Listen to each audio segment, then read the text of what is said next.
Assalamualaikum warahmatullahi wabarakatuh. Selamat datang kembali di kelas Statistika Sosial. Pada kali ini kita akan belajar terkait dengan skala pengukuran, variabel atau pengubah, dan deskripsi dari suatu data itu sendiri. Oke, sekarang kita akan belajar apa yang dimaksud dengan skala pengukuran. Ya, jadi kalau kita mengukur suatu benda, misalkan mengukur pakai penggaris, gitu ya, panjang dari uh, suatu kain, misalkan gitu ya. Ya, berarti ada skala pengukuran ya, sentimeter kah, gitu ya, atau meter, dan lain sebagainya. Nah, kita akan belajar itu. Ya, jadi ada beberapa jenis skala-skala pengukuran. Oke, di sini ada 4, ya, ada 4 skala pengukuran. Pertama namanya nominal, yang kedua ordinal, interval, kemudian yang terakhir adalah rasio. Nah, jadi skala pengukuran itu yang paling bawah, ya, kasta paling bawah itu namanya nominal. Itu namanya nominal. Skala pengukuran yang paling bawah. Jadi kalau dalam skala pengukuran nominal ini, jadi data itu hanya bisa digolongkan atau dikategorikan. Hanya bisa digolongkan dan hanya bisa dikategorikan saja. Ya, contoh misalkan gender, ya, laki-laki, wanita. Jadi kan hanya bisa digolongkan ya. Kalau nggak laki-laki, wanita. Ya, 0, 1. Kemudian agama, ya, blood type atau golongan darah. Ya, ada golongan darah A, B, ya, O, AB, gitu ya. Itu hanya bisa digolongkan.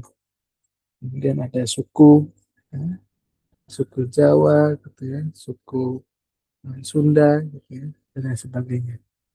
Nah, kemudian naik level, ya, dari nominal ke ordinal. Nah, kalau di ordinal ini, ya, selain datanya itu bisa digolongkan, itu bisa diurutkan. Ordinal itu juga bisa diurutkan. Contoh misalkan tingkat kepuasan. Ya. Bad itu 1, netral 2, good itu 3.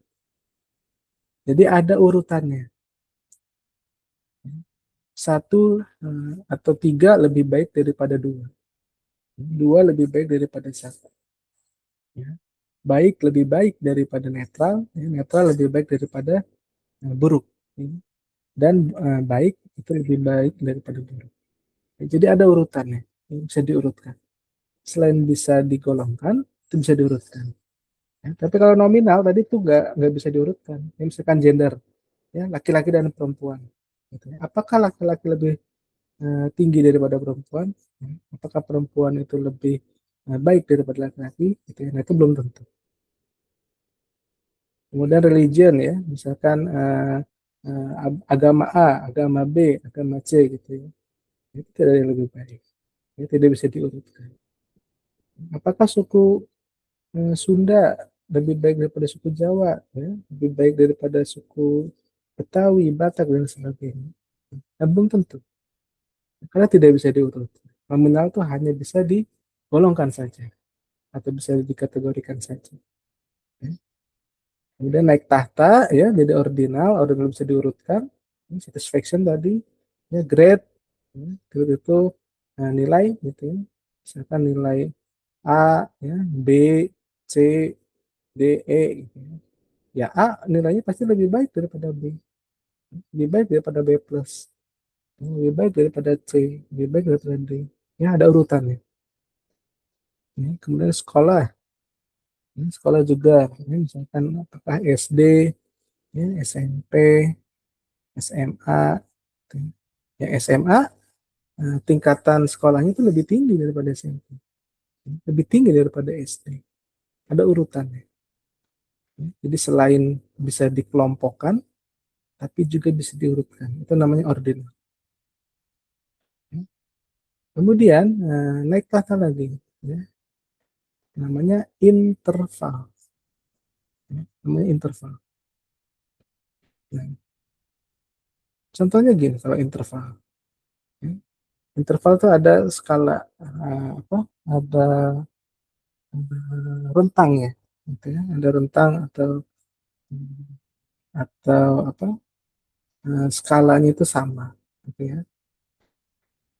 intervalnya, ya, selang pengukuran itu sama. Itu namanya interval ya. Jadi misalkan temperatur ya 20 kan ada 10, 20 gitu ya, 30, skalanya itu sama. Atau punya interval. Kemudian ada IQ, ada GPA. IQ itu IQ gitu ya, kalau GPA itu IPK. Nah, kemudian interval ini itu tidak mempunyai nilai nol mutlak, ya, tidak mempunyai nilai nol mutlak. Artinya apa? Gitu ya. Artinya tidak bisa diperbandingkan, ya, tidak bisa diperbandingkan. Contohnya gimana? Misalkan di sini temperatur, ya, temperatur. Misalkan begini, saya punya apa ember, gitu ya, ember satu ya, ember satu itu diisi oleh air, misalkan. Air suhunya di sini 100 derajat Celcius. Kemudian ember yang kedua, saya punya air juga ya. Suhunya di sini 50 deh. 50 derajat Celcius. Misalkan di sini ada ember yang ketiga, kosong nih. Kosong misalkan ember yang ketiga. Kemudian saya tuangkan air ya, di ember satu ini ke sini. Saya tuangkan air di sini dari ember satu ya, 100 derajat Celcius. Kemudian saya tuangkan dari ember yang kedua ke sini juga, 50 derajat Celcius.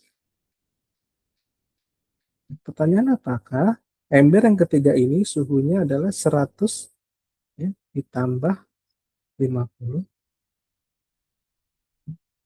Apakah di sini ember yang ketiga suhunya 150? Ya, ya, belum tentu. Ya, belum tentu. Oh, belum tentu. Padahal kan ditambah. Ya. Di sini airnya 100 derajat. Gitu ya. Kemudian ditambah dengan air yang dari ember kedua 50. Ya 100 tambah 50. Gitu, 150. Belum tentu. Ya. Misalkan yang ketiga, contoh misalkan ada ember lagi. Ya. Ini es gitu ya. 0 derajat Celcius. Misalkan. Ya. Kemudian saya masukkan apa? Di sini ada ember gitu ya. Ember kosong. Ya. Saya masukkan air yang dari ember A gitu ya, 100 derajat Celcius. Ini saya campurkan ke sini. Gitu. Ember sini ya. Apakah suhu di sini menjadi 100 derajat Celcius? Karena kan 100 ditambah 0. Oke. Ya, belum tentu. Nah, itulah dinamakan tidak mempunyai nol mutlak. Tidak bisa diperbandingkan. Ya. Itu contoh kalau misalkan suhu. Misalkan IQ, misalkan ya. IQ. Misalkan si A. Ya, si A IQ-nya misalkan 100. Gitu ya. Si B IQ-nya misalkan 200. Nah, kalau IQ kan mencerminkan kecerdasan intelektual intelektual dari seseorang, gitu ya. Jadi misalkan si A IQ-nya 100, si B IQ-nya 200. Gitu. Berarti apakah kecerdasan dari si B itu 2 kali lipat daripada A? Belum tentu. Gitu. Oh, tapi ini 200, ini 100, kan 2 kalinya. Berarti kecerdasannya 2 kalinya. Ya belum tentu. Nah, sebab itu IQ digolongkan sebagai interval. Tidak bisa dibandingkan, ya, tidak bisa diperbandingkan. PK, ya, misalkan si Budi, gitu ya, IPK-nya 4, Abdul, ya, IPK-nya 2. Apakah Budi kecerdasannya 2 kali lipat dari si Abdul? Ya belum tentu. Kok belum tentu? Padahal IPK-nya 2 kali lipat. Ya, belum tentu. Ya, itu namanya interval. Ya, tidak bisa dibandingkan karena tidak mempunyai nol mutlak. Kemudian tahap paling tinggi itu namanya rasio. Ya, skala pengukuran rasio. Nah, kalau rasio itu bisa dibandingkan, mempunyai nol mutlak. Ya, misalkan berat badan gitu ya. Berat badan misalkan si A ditimbang beratnya 60 kilo. Ya, kemudian si B ditimbang beratnya 120 kilo. Ya. Apakah berat si B itu 2 kali lipat daripada berat si A? Tuh, 2 kali lebih berat. Oleh sebab itu berat badan dikategorikan sebagai pengubah rasio. Ya, skala pengukurannya rasio. Kemudian jarak, misalkan ya, jarak, misalkan jarak kota A gitu ya, ke kota B itu 50 kilo. Dari B ke C itu jaraknya 100 kilometer. Apakah jarak B ke C itu 2 kali lebih jauh daripada A ke B? Betul, 2 kali lebih jauh karena A ke B itu 50 kilometer ya, B ke C itu 100 kilometer. Berarti jarak B ke C itu lebih jauh 2 kali daripada jarak A ke B. Itu bisa diperbandingkan. Beda ya sama yang tadi interval. Masukin air ya, karena ditambah gitu ya belum tentu hasilnya penjumlahan. Seperti itu ya, umur juga sama. Misalkan si A usianya 100 tahun, si B usianya 50 tahun. Berarti A itu 2 kali lebih tua daripada si B usianya. Bisa diperbandingkan. Itu namanya skalanya rasio. Nah, ini rangkumannya. Ya. Kalau misalkan skala pengukurannya itu nominal dan ordinal, itu namanya datanya data kategori. Ya. Kalau skalanya interval sama rasio, itu namanya datanya data numerik. Ya. Ini dibedakan ya. Kalau datanya kategori itu apa? Kalau skalanya nominal sama ordinal. Dua tahta terbawah itu namanya kategori. Kalau skalanya interval sama rasio, itu namanya datanya data numerik. Ini ya tadi ya. Kalau nominal tuh cuma bisa digolongkan, ya, tidak bisa diurutkan. Intervalnya juga nggak ada, ya. Jarak skala intervalnya nggak ada. Nah, kemudian ya ini data ya, data kemarin kita sudah bahas, ya, pengamatan berulang dari karakteristik suatu objek itu disimpan dalam sebuah data. Ya. Ini berulang, pengamatan berulang. Kemudian sering kita mendengar penelitian kualitatif, gitu ya. Penelitian kualitatif ya, penelitian kuali-kuali gitu ya. Nah, itu eh, skala pengukurannya kategori. Kategori itu ngapain nih tadi nih kategori. Ya. Kalau skala pengukurannya nominal sama ordinal, ya, penelitiannya bisa menggunakan kualitatif. Kalau ya, kuantitatif, ya, itu skala pengukurannya numerik. Numerik itu apa? Numerik itu yang interval dan rasio. Ya, ketika kalian punya data, datanya itu mentok di data ordinal, ya berarti penelitiannya cocoknya adalah penelitian kualitatif. Ya. Ketika datanya itu sudah sampai data rasio, ya berarti bisa menggunakan penelitian kuantitatif. Ya, nah ini contohnya ya, kualitatif tuh status pernikahan. Gitu ya. Status pernikahan ini berarti skala pengukurannya apa? Nominal, ya. Nominal. Ya, berarti ada yang merit, gitu ya, ada yang single, ada yang divorce dan lain sebagainya. Ini kalau gender, gender itu juga apa? Skalanya nominal. Laki-laki, ya, perempuan, ya, tidak bisa diurutkan, tidak bisa diurutkan. Kemudian agama, yes no, gitu ya.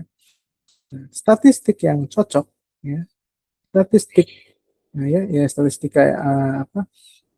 Nilai-nilai nilai-nilai statistik dari statistikanya gitu yang cocok untuk kualitatif itu ini, modus ya, frekuensinya banyaknya berapa, proporsi, percentage, Ini nilai statistik yang cocok untuk mendapatkan penelitian di kualitatif. Karena skala pengukurannya kategorik. Kategorik itu apa yang tadi ya, nominal sama ordinal. Ya. Nanti statistik yang cocok tuh modus, frekuensi, proporsi, percentage. Ya, tapi kalau kuanti, ya, kayak contoh misalnya tadi ya, berat badan, tinggi badan, suhu, suhu kan interval, gitu ya. Grade juga interval. Kalau weight sama height itu apa? Rasio. Karena dua-duanya numerik ya, bisa kuantitatif. Nah, statistik yang cocok itu mean, median, ya, kuartil, persentil. Karena bentuknya sudah angka. Ya. Oke. Kalau data itu bisa dibagi jadi dua. Data primer sama data sekunder. Bedanya apa? Kalau data primer itu peneliti itu langsung mengumpulkan, terjun langsung ke lapangan. Ya. Peneliti terjun langsung ke lapangan.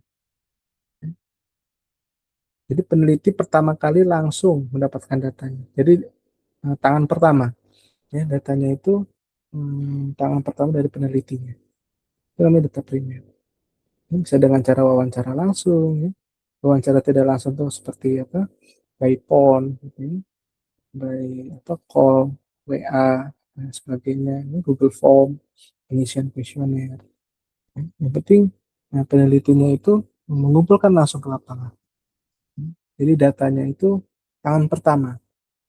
Tapi kalau data sekunder itu peneliti menggunakan datanya itu sudah tersedia, telah tersedia sebelumnya. Biasanya tersedia di BPS, gitu, ya, Bank Indonesia, ya hasil dari Susenas dan lain sebagainya. Jadi peneliti hanya memakai, ya hanya pakai, ya, tinggal pakai aja nih penelitinya. Karena datanya sudah ada, sudah dikumpulin sama orang lain, ya, sudah tersedia, tinggal pakai. Nah itu namanya data sekunder. Nah itu biasanya ditanyakan di tugas atau skripsi akhir. Gitu. Datanya pakai data apa? Data primer atau sekunder? Nah itu harus tahu perbedaan. Kalau data primer artinya kalian langsung dapetin data itu sendiri. Kalau data sekunder berarti dapat dari orang lain. Nah, kemudian variabel, ya variabel kemarin kita sudah pelajari, ya karakteristiknya disimpan, ya, disimpan dalam bentuk variabel. Ya. Nah, dalam apa kuantitatif, ya, jadi gini, peubah itu bisa dibagi jadi dua, ya, ya, peubah. Ya. Nah, di sini nih, ya rangkumannya. Jadi kan tadi kan bisa penelitiannya kan bisa kuanti sama kuali gitu ya. Kalau kualitatif itu kan tadi yang dua tuh skala pengukurannya, ya nominal sama ordinal, atau kedua ini namanya kategorik gitu ya. Nah, kalau penelitian kuanti, ya, kuanti kan tadi apa interval dan rasio, ya. Tapi di sini namanya pengukuran atau numerik, ya, numerik, ya. Nah kalau kuanti, ya kuanti ini ya kuantitatif itu bisa dibagi jadi discrete sama kontinu, ya. Ya. Bisa diubah apa, terdiri dari peubah discrete sama peubah kontinu. Bedanya apa peubah discrete sama kontinu? Nah, kalau peubah discrete itu hasil dari menghitung, hasil dari menghitung. Kalau peubah kontinu itu hasil dari mengukur, ya hasil dari mengukur, ya. Kalau misalkan apa banyaknya mobil, ya banyaknya negara, banyaknya virus, nah biasanya ada kata-kata banyaknya, hasil dari apa menghitung, ya, hasil dari menghitung. Misalkan saya ingin melihat berapa jumlah laki-laki sama perempuan dalam suatu kelas, ya. Itu saya dengan cara menghitung. Laki-lakinya ada berapa, ya tunjuk tangan yang laki-laki. Udah saya hitung. Ya, 1, 2, 3, 4. Oh ternyata 60%, 60% kelas ini laki-laki, ya 40%-nya perempuan misalkan. Dengan cara menghitung, itu namanya peubah diskrit. Banyaknya mobil, negara, virus, dan sebagainya. Nah, kemudian kalau peubah kontinu, ya, itu dengan cara mengukur. Ya. Jadi tahu ya, mengukur itu pakai penggaris, gitu ya, pakai pakai timbangan, gitu. Kemudian apa jumlah uangnya pakai mesin, gitu, mesin penghitung jumlah uang, waktu tempuh, ya, pakai speedometer, ya, atau pakai stopwatch, gitu ya. Dengan cara mengukur tinggi badannya berapa senti, yang diukur tuh pakai penggaris atau meteran. Itu dengan cara mengukur. Nah, namanya perubahannya perubahan kontinu. Ya, kalau dengan cara menghitung, namanya perubahan diskrit. Perubahan diskrit sama perubahan kontinu itu pasti skala pengukuran ada dua tadi. Kalau nggak nominal, kalau nggak interval, rasio. Ya. Kalau yang kuali itu pasti nominal dan ordinal. Ya. Ya. Ya. Kemudian data itu sangat penting untuk dideskripsi. Kenapa data itu sangat penting untuk dideskripsikan? Karena untuk memudahkan ini, memudahkan membaca suatu data. Nah, contohnya gini misalkan, easy to understand, ya, untuk memudahkan membaca suatu data, ya, atau kita menyadari pola-polanya, ya, atau menemukan menemukan pola. Ya. Itu pentingnya kenapa data itu dideskripsikan. Ya, contoh misalkan ini waktu zaman COVID, gitu ya, tes Indonesia, ya. Nah kalau dilihat dari gambar apa ini peta, gitu ya, peta ini ada warna ya, ada warna hijau, ada merah, kuning, biru, dan sebagainya. Itu. Contoh misalkan yang warna hijau, ya, COVID yang statusnya di bawah 5%. Kalau yang warna kuning itu 5 sampai 10%. Yang merah di atas 10 misalkan. Kalau misalkan dalam bentuk peta kayak gini, ada warnanya per provinsi, ya kita bisa langsung melihat gitu. Yang warna hijau aja.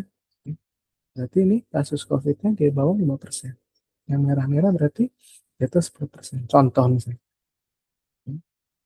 Nah, itu eh, lebih mudah membaca datanya. Kita bisa melihat polanya, ya, patternnya. Beda dengan kalau misalkan datanya bentuk tabel seperti ini. Setiap provinsi ya ada kasusnya, ya, kasusnya. Jadi sulit ya, sulit kita untuk membaca atau mendeskripsikan datanya. Cari dulu nih, mana ya yang paling besar, mana yang paling kecil kasusnya. Kemudian kita sort gitu ya, dari yang terkecil sampai terbesar, yang by provinsi. Nah, itu sulit gitu ya, kalau dalam bentuk tabel. Beda dengan kalau misalkan bentuknya ini ya, peta, peta berwarna, heat map. Ya, itu lebih mudah. Ya udah lihat aja yang warnanya merah gitu. Berarti itu provinsi yang banyak terkena COVID. Kalau yang hijau yang aman, hati-hati warna oranye. Yang biru itu kurang dari 1%. Kita dengan cara melihat peta ini itu bisa langsung tahu, ya, gampang mendeskripsikan. Ya. Beda hal dengan membaca tabel gitu ya. Nah ini kita baca satu-satu ya. Kita lihat mana kasus yang banyak, ya, yang paling sedikit. Kemudian kita sort. Nah itu sulit untuk mendeskripsikan data. Ya. Lagi-lagi ya, salah satu teknik untuk mendeskripsikan suatu data ya, itu dengan cara ini, menyajikan datanya. Dalam bentuk apa? Gitu. Kalau peubahnya diskrit, diskrit dengan cara menghitung ya. Nah, dengan cara menghitung. atau frekuensi gitu, atau dengan cara menghitung ya. Kalau menghitung itu kan tadi datanya kategorik. Kategori itu apa tadi? Nominal dan ordinal ya, dua kasus terbawah.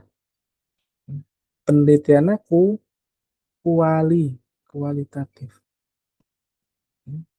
Nah, ini penyajian datanya bisa dalam bentuk ini. Frekuensi relatif, pie chart, ya, bar chart, histogram, dan Pareto. Nah, ini penting. Nah, penting untuk apa, memilih penyajian data atau memilih grafik yang benar sesuai dengan apa ubah. Ya. Nah, sekarang coba kita lihat.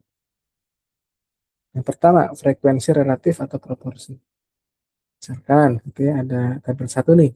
Hasil ringkasan jejak pendapat mahasiswa terhadap usulan perubahan aturan kendaraan bermotor di dalam kampus. Ya, jadi yang menjawab setuju itu ada 152 mahasiswa. Frekuensi ya. Artinya kita menghitung. Ya. Siapa yang setuju gitu kan? Saya. Dihitung kan? 1, 2, 3, 4 sampai 152. Ini hasil dari menghitung. Ini perubahan diskret. Ya, diskret. Yang netral gitu ya. Ada 77 orang. Yang tidak setuju ada 51.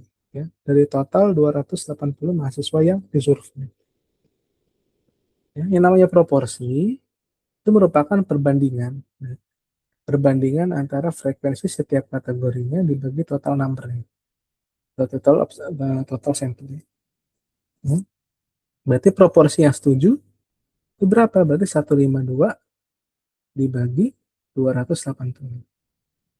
Ya. Berarti 0,543 proporsinya. Ya. Kalau netral berarti 77 dibagi 280. 0,275. Tidak setuju berarti 51 dibagi 280. 0,8. Dan ingat, jumlah total dari proporsi itu harus sama dengan 1. Kalau tidak 1 berarti ada yang sedang menghitung. Ya. Jadi kalau di total-total, ya, dari setiap kategori ini, ya, dari seluruh kategori ini di total itu proporsinya harus sama dengan 1. Nah, kemudian cara yang kedua itu dengan cara menyajikannya dalam bentuk pie chart atau diagram kue. Ya. Ya, ini kue-kuenya. Hmm. Jadi kalau kita sudah melihat, sudah membuat tabel proporsi, ya, ini kita bisa melihat persentasenya. Betul ya? Kalau yang setuju, persentasenya adalah proporsi dikali 100%. Ya, berarti 0,543 kali 100, berarti ini 54,3. Ya, berarti ini 27, ya, 0,5%. Ini persen. Cuma ini persentase. Ya, berarti ini 18,2%. Kalau persentase, kalau di total itu harus 100%. Itu bedanya persentase dengan proporsi. Ya, kalau proporsi itu kalau di total sama dengan 1, persentase kalau di total harus 100%. Tapi dari mana cara menghitung persentase? Ya berarti proporsi dikali 100. Ya. Nah, kalau dalam bentuk pie chart itu biasanya persentasenya yang ditampilkan. Nih, 54, 18, 9. Nah, cara menghitung sudutnya, nah ini kan banyak sudut nih. Ya. Nah, sudutnya dengan cara ini. Ya. Proporsi kali 360 derajat. Ya, 360 derajat. Jadi 54, jadi ya 0,54 dikali 360 ini sama dengan 194. Nah, berarti nanti sudutnya sudut tumpul 194 derajat. Ini sudut lancip nih 18 ya. Ini 64 derajat. Dari mana 64? Berarti 0,18 dikali 360. Biasanya kalau dalam pie chart itu yang ditampilkan labelnya adalah persentase. Artinya apa? Yang paling banyak, yang paling besar kuenya, yang berarti total apa frekuensinya yang paling banyak. Ya, 54%. Ya, yang setuju ya. Ini kan warna apa ini biru ya, setuju. Yang oranye netral ya, yang ungu tidak setuju. Itu namanya pie chart. Nah, makanya bisa ya hati-hati kalau dalam memilih apa grafik. Gitu. Jangan sampai nanti datanya data numerik, ya, tapi digunakan untuk pie chart digunakannya untuk data-data numerik misalkan. Itu akan sulit. Nanti pie chart akan banyak ininya, kuenya. Ya. Misalkan di sini adalah tinggi badan, berat badan. Nah, ini banyak banget nanti. Nah, ini sini yang tinggi badan atau berat badan 60 kilo ya, di sini 60,3 kilo ya, di sini 70 kilo. Itu akan banyak kuenya. Nah, ini tidak akan bermanfaat ya, tidak bisa mendeskripsikan suatu data. Malah bingung. Oleh sebab itu pie chart digunakan cocok untuk data kategori atau data diskrit. Ya. Nah, kemudian yang berikutnya ya, adalah Pareto. Ya, Pareto chart. Nah, Pareto chart ini penyajian data untuk menampilkan peristiwa atau kejadian menurut frekuensinya. Ya, jadi kok frekuensi kumulatif.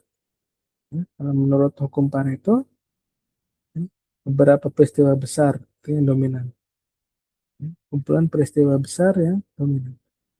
Contoh misalkan ini kendala mahasiswa live ya, kelas saat Zoom atau saat kuliah online. Ya, alasan pertama karena gangguan sinyal ada berapa? 28 orang. Ya, aplikasinya error, 21 mahasiswa yang menjawab. Kuota habis ada 14 mahasiswa menjawab. Ya. Baterainya habis ada 7, yang lainnya ada 3. Dari total 103 mahasiswa yang disurvei. Ya. Jadi dari 103 yang menjawab gangguan sinyal ada 58. Gitu ya, dan seterusnya. Nah, kalau Pareto chart itu seperti ini gambar. Ya. Jadi kan ini karena gangguan sinyal nih. Ya, gangguan sinyal tadi sekitar berapa persen tadi? Ya, 58 dibagi 103. Sekitar 56%-an. 56%. Ini yang gangguan sinyal. Ya. Di sini nih. 56%. Ya. Ini karena gangguan sinyal. Kalau aplikasi error berarti 21, 21 per 103. Ini 20%-an ya. Sini nih. Ini 20%. Ya. Ini karena aplikasi error. Kuota habis ya 7%. Ya, kuota habis itu 14 ya. 14 per 103. 14%. Ya, baterai habis 7%. Ya, dan lainnya 3%. Nah, ini dibuat dulu ini. Ya. Nah, kemudian namanya Pareto. Nah, Pareto tuh yang oranye. Nah, ini Paretonya. Dapat dari mana angka ini? Ya, angka ini pertama dari kumulatif yang gangguan sinyal dulu. Ada berapa? Ya, gangguan sinyal kan tadi 60, sorry 58%. Nah, sekitar di sini. Ini kan 58%. Ya, 58%. Nah, kemudian naik lagi ya ke aplikasi error. Jadi angka sini. Ini tengahnya nih, angka sini. Artinya apa? Di saat di aplikasi error, ya berarti nanti kumulatif ya, gangguan sinyal dan aplikasi error. Jadi gangguan sinyalnya kan 58-an. Ya. Aplikasi error kan tadi 14. Aplikasi error itu 21. Itu 58 sama 21. Berarti sekitar 79. Ini angka ini itu sekitar 79. 79%. Kumulatif terus. Ya, kemudian kuota habis berarti 79 ditambah berapa tadi? Kuota habis itu 3. 14. Berarti nanti tambah lagi 14. 79 ditambah 14. Ini di sekitar 93. Ini di sekitar 93%. Ini terus sampai ujungnya ya yang lainnya ini adalah 100% total. Nah, kalau Pareto chart itu biasanya dominan. Tadi kan hukum Pareto kan kumpulan dari beberapa peristiwa besar. Biasanya itu tercapai di sekitaran 80%. Nah, ini kan lebih dari 80% tuh hanya karena dua dua alasan error ini. Jadi gangguan sinyal sama aplikasi error. Jadi kalau misalkan dikasih rekomendasi, ya, berarti prioritasnya kita memperbaiki dua masalah ini saja. Dua masalah ini saja. Masalah gangguan sinyal sama masalah aplikasi error. Kenapa? Karena sini sudah mencapai berapa ini? Oh belum ya, belum belum 80% nih. Berarti ada tiga, ya ada tiga. Gangguan sinyal, aplikasi error, sama kuota habis. Di sini sudah 93%. Ya, sudah mencapai ambang batas 80%. Berarti tiga kendala utama ya yang menjadi prioritas perbaikan adalah tiga ini: gangguan sinyal, aplikasi error, sama kuotanya habis. Ya. Jadi harus diperbaiki supaya tidak ada yang left ya dalam perkuliahan online. Itu tiga ini: gangguan sinyal, aplikasi error, dan kuota habis. Kenapa? Karena sudah 93%, lebih dari 80%. Baterai habis nanti dulu. Prioritas prioritas rendah gitu, dan lainnya. Jadi ketiga kendala utama ini yang paling dominan. Ini itu namanya Pareto chart. Kemudian berikutnya ada yang namanya tabel sebaran frekuensi. Tabel sebaran frekuensi. Misalkan nih, ketika Harbolnas ya ada Allshop ya ada 30 transaksi. Ya, 30 transaksi. Ini adalah banyaknya produk yang terjual. Ya, transaksi pertama ya invoice pertama ada satu produk yang terjual ya. Yang kedua ada 4 produk terjual. Tiga ada tiga ya dan seterusnya sampai 30. Yang namanya frekuensi relatif itu namanya begini. Ini banyaknya yang terjual itu kan ya ada yang satu ya ada yang dua ada yang tiga ada yang empat ada yang lima gitu ya. Nah, itu disusun dulu nih banyaknya kan ada lima yang terjual satu ada berapa banyaknya ini kan discrete dengan cara menghitung ya. Banyaknya produk yang terjual satu ada berapa satu ya. Ini ada dua tiga empat lima enam ada tujuh. Berarti ada 7 transaksi yang produk terjualnya hanya satu. Ya, ada 7. Yang terjual 4 ada berapa? Terjual 4. Berarti ada ini nih. 1, 2, 3, 4, 5. Ya. Ada 5 transaksi yang produk terjualnya 4. Nah, itu ya. Jadi kan kita menghitung ya. Karena menghitung namanya discrete. Perubahannya perubahan discrete. Nah, namanya frekuensi relatif itu tinggal dibagi aja ya. Jadi 0,233 itu 1 dibagi 7. 0,233. 0,3 dapat dari mana? 2 bagi 9.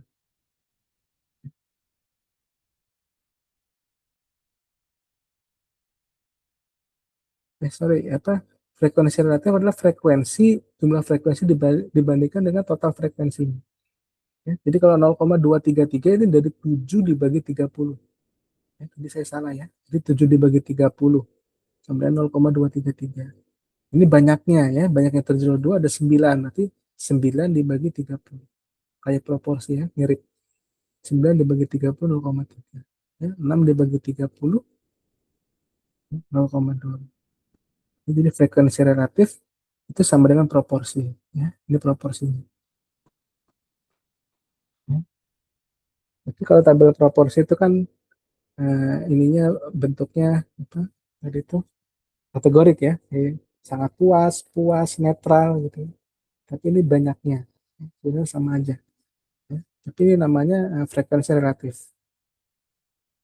Karena berasal dari perubahan diskreta tadi, ya, yang banyaknya ini. Pasti ditotal sama dengan satu. Ya. Kemudian grafik berikutnya adalah diagram batang. Ingat kalau diagram batang, nah ini kategorinya, ya, yang X-nya, nah ini frekuensi relatifnya.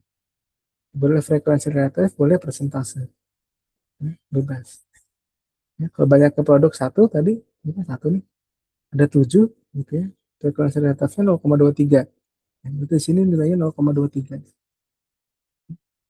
Terkadang ini bentuknya frekuensi juga boleh. Ya. Berarti ini nanti frekuensinya 7.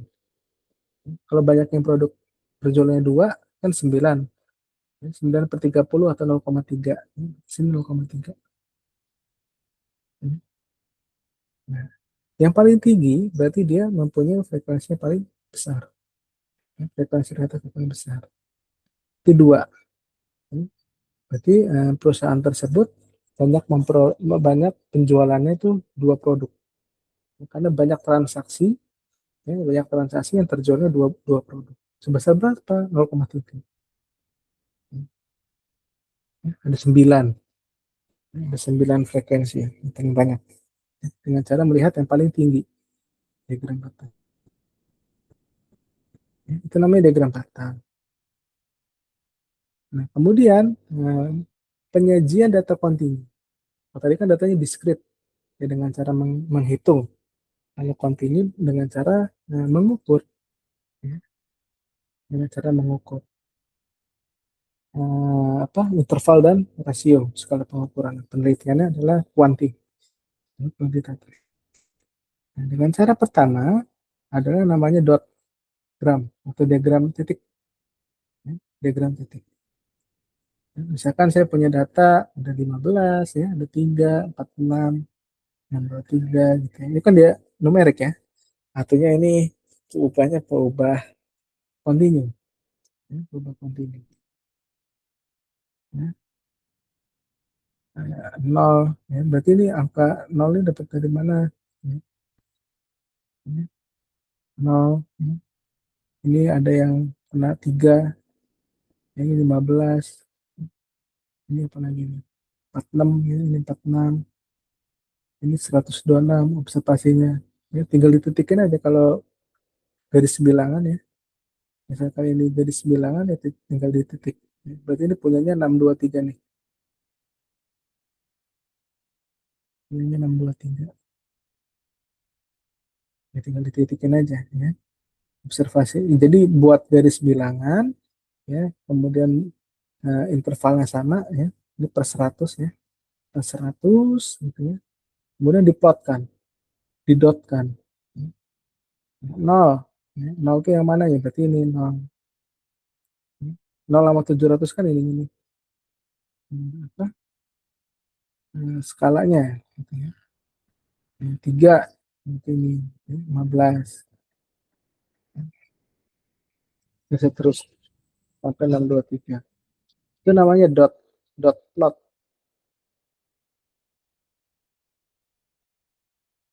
Nah, kemudian ada yang namanya tabel sebaran frekuensi. Ya. Nah, ini rumusnya. Nah, contohnya gini. Misalkan ada, nah ini apa nih? Jumlah waktu tidur, ya, dari 59 mahasiswa. Gitu, ya. Jadi ada 59 mahasiswa, ditanya yang satu-satu. Gitu, ya. Berapa jam tidur per hari. Gitu, ya. Misalkan si A tidurnya 4,5 jam per hari. Si B 4,7 jam per hari. Si C 5 jam per hari. Dan seterusnya. Ya. Yang terakhir ini 10 jam nih per hari. Ya. Dalam satu hari 24 jam dia tidurnya 10 jam. Ya. Nah, kalau ini bisa, ya, cara melihat nilai minimumnya paling kecil, ya, 4,5 jam, ya, maksimumnya 10 jam, ya. Namanya minimum tuh yang paling kecil, maksimum yang paling besar, gitu, ya. Kemudian panjang interval kelas, gitu, ya. Ini contoh misalnya 1,1. Nah, jadi artinya nanti selangnya 1,1, ya, intervalnya. Ya. Nah, contohnya gini. Nah, biasanya tabel frekuensi yang sering kita temui itu seperti ini ya. 50 sampai 59 ada 16 orang. 60 ya tidurnya, ini contohnya, oh modal. Ya, modal dari 60 juta sampai 69 juta ada 32 dan seterusnya. Terkadang kita menemukan seperti ini. Di sini ada kerancuan seperti ini. Kerancuannya apa? Gitu ya. Nah, ketika kita mendapatkan angka misalkan 59,5 juta misalkan, nah itu masuknya frekuensi yang mana? Ya, kalau yang atas dia batasnya sampai 59 juta. Kalau yang bawah mulainya dari 60 juta. Gitu ya. Jadi kalau misalkan modal saya adalah 59,5 juta, nah itu bingung ya masuk yang kemana. Kalau yang atas batasnya 59 juta nggak masuk. Yang bawah mulainya dari 60 juta sampai 69. 59,5 nggak masuk juga. Nah, ini penyajian tabel frekuensi yang salah. Nah, seharusnya itu yang kanan.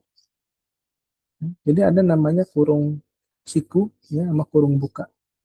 Nah, kalau kurung buka itu artinya tidak ikut datanya. Kalau kurung siku itu datanya ikut. Ya, contoh misalkan tadi 59,5 juta. Ya, ini masuknya mana kalau seperti ini? Nah, masuknya sini. Karena dia masih masuk sini. Kan di antara 50 sampai 60. Ya, 59,5. Ya. Nah, ini sudah dipastikan semua angkanya masuk di sini. Misal angkanya adalah 60 juta. Berarti masuknya yang mana? Dari satu atau dari dua? Dari satu. Karena ini ikut kurungnya kurung siku. Kalau misalkan modalnya adalah 70,2 juta. 70,2 juta. Masuknya yang mana? Itu masuknya yang ini. Karena sudah melewati 70,2 juta. Masuknya frekuensinya nih. Dia akan masuk ke observasi yang ini. Di antara 20 ini, ya ada yang modalnya 70,2 juta. Kalau 70 masuknya yang mana? Yang sini, yang atas. Karena kurungnya kurung siku. Ya. Nah, kalau seperti ini, seluruh pengamatan dipastikan akan masuk. Nah, kalau di sini, ya 59,5 juga nggak ada. Bingung. Nah, itu. Kurung siku sama kurung buka. 79,9. Ya, kalau di sini masuk mana itu 79,9? Ya, nggak ada ya. Ini batasnya sampai 79, nggak masuk. Di sini mulainya 80, nggak masuk juga. Terus kemana 79,9 juta? Masuk yang mana orang? Ya, berarti ini salah nih. Ada. Tapi kalau yang sini, 79,9 masuknya yang sini. Ya, baris ketiga. Antara 70 sampai 80. Ya, oke. Tabel sebenarnya frekuensi. Ya. Sekarang pertanyaannya, kenapa kok ini ada 1, 2, 3, 4, ada 5. Ya, ada 5 kelas. Tadi karena kita sudah menentukan jarak intervalnya 1,1. Ya. Ini ditentukan sendiri. Ya. Jadi kalau 1,1 kan antara 4,5 sampai 5,6. Ya. Tambahnya 1,1. Ya. 5,6 tambah 1,1 ya 6,7. Ya. Tapi kenapa angka 1,1? Gitu ya. Nah ini karena pilihan aja. Tapi kalau misalkan kalian ingin mencari secara mencari secara hmm, perhitungan, ya, itu ada yang namanya rumus Sturges, ya, Sturges. Nah, itu kalian bisa lihat gitu ya. Rumusnya namanya Sturges, ya, atau Sturges. Itu adalah 1 ditambah 3,3 dikali logaritma N. N adalah jumlah sampel. Di sini jumlah sampelnya 59. Itu nanti 1 ditambah 3,3 log dari 59. Nah, itu untuk menentukan banyaknya kelas. Kalau ini kan banyaknya kelasnya 1, 2, 3, ada 5 kelas. Ada 5 baris. Gitu. Tapi kalau kalian ingin menggunakan rumus Stargest ini, ya, ini berapa nih? 1 tambah 3, 3 log dari 59. Ya, itu akan menentukan jumlah kelas. Misalkan ini jumlah kelasnya 6. Misalkan gitu ya, misalkan 6,2 misalkan ya. Hasil dari perhitungan ini nanti dibulatkan ya, menjadi 6. Ya, nanti kelasnya ada 6. 1, 2, 3, 4, 5, 6. Ada bawahnya lagi.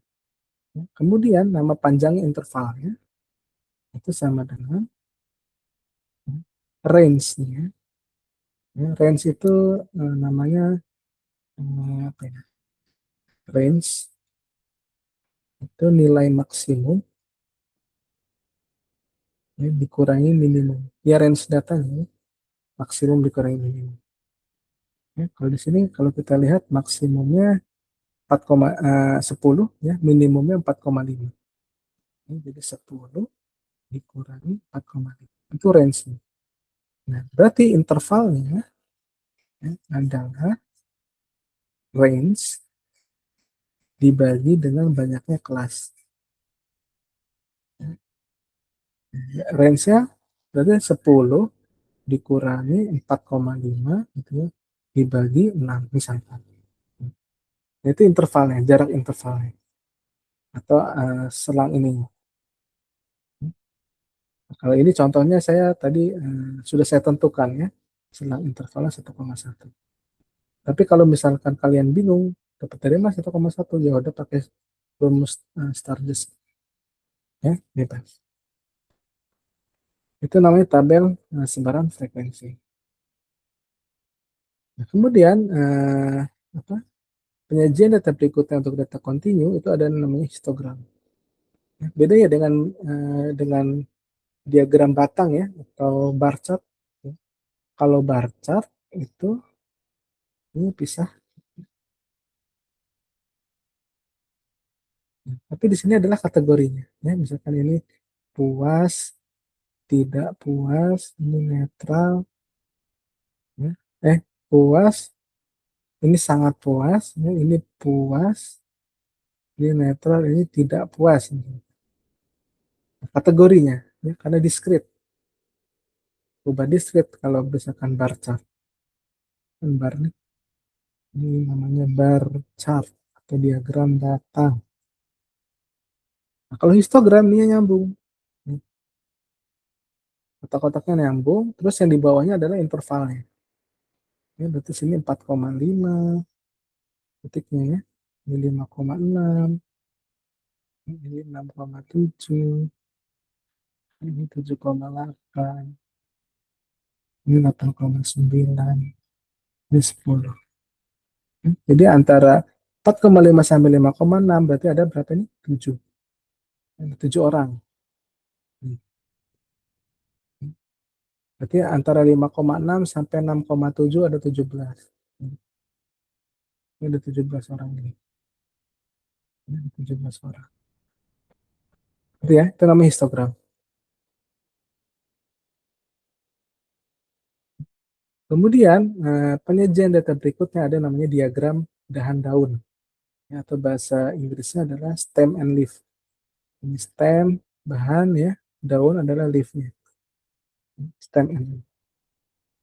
Ya, stem and leaf. Bentuknya nanti gini. Kalau misalkan saya punya datanya seperti ini, ya data data ujian dari 50 siswa gitu ya.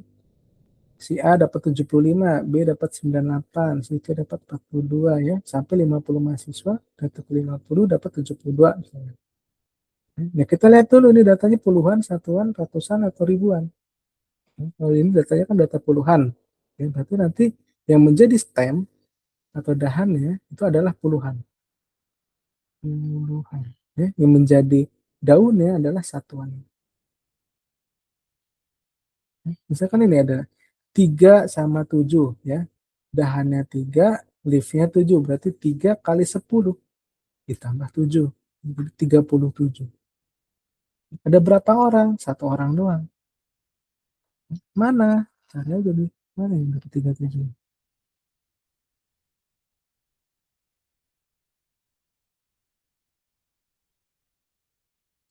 Nah ini yang dapat 37 ya. Satu orang doang.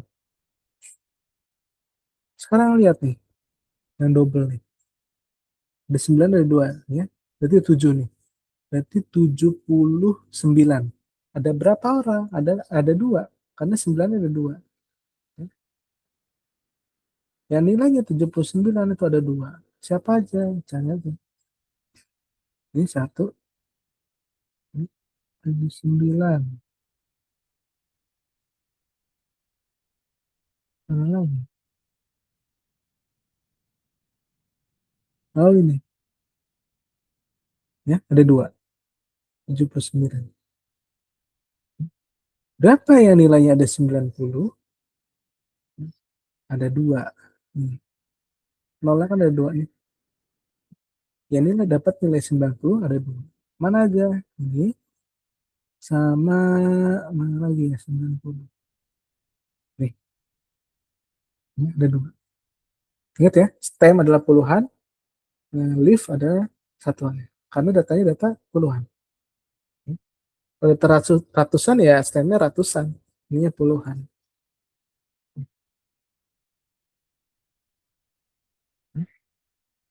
Oke, oke, mungkin itu saja yang dapat saya sampaikan terkait dengan statistika deskriptif. Mudah-mudahan dapat dimengerti. Cukup sekian. Assalamualaikum warahmatullahi wabarakatuh.